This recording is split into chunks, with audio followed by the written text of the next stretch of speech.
Hi friends, అందరికీ good morning. ఈరోజు వచ్చేసి టిఫిన్ అయితే నాది పప్పు పొంగల్ చేస్తున్నా.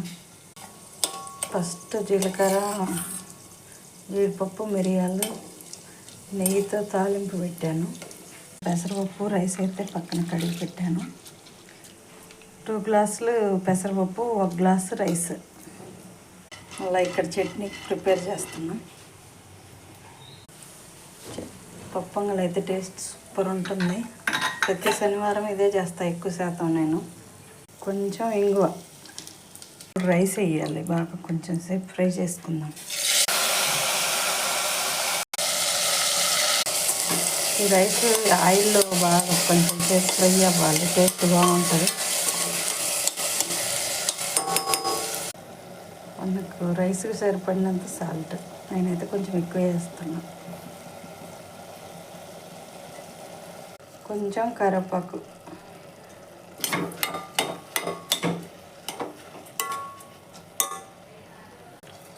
ఇప్పుడు వాటర్.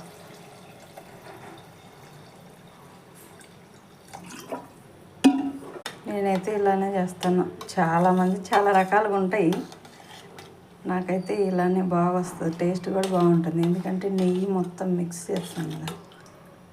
రైస్ ఉడుకుతుంది నెయ్యిలోనే, బాగుంటుంది. ఇలా చేస్తేనే చాలా బాగా వస్తుంది పొంగల్. ఇప్పుడు ఒక 3 విజిల్స్ వస్తే సరిపోతుంది. 3 విజిల్స్ వస్తే బాగా రైస్ మెత్తగా ఉడికిద్ది, బాగా వస్తుంది. పొంగల్ రెడీ. వేడి వేడి పొంగల్, కట్టి పొంగల్.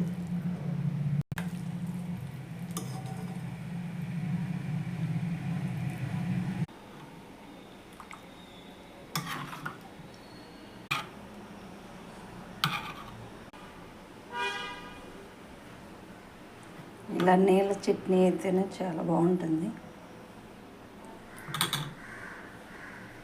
Pongal ready friends.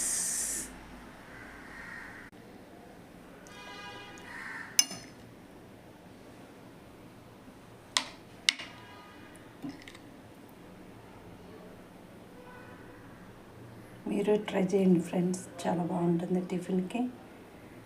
పెసరపప్పు రైస్, అలానే పొంగల్ కూడా అంటారు. నచ్చితే please like, comment friends. Okay, bye అందరికీ.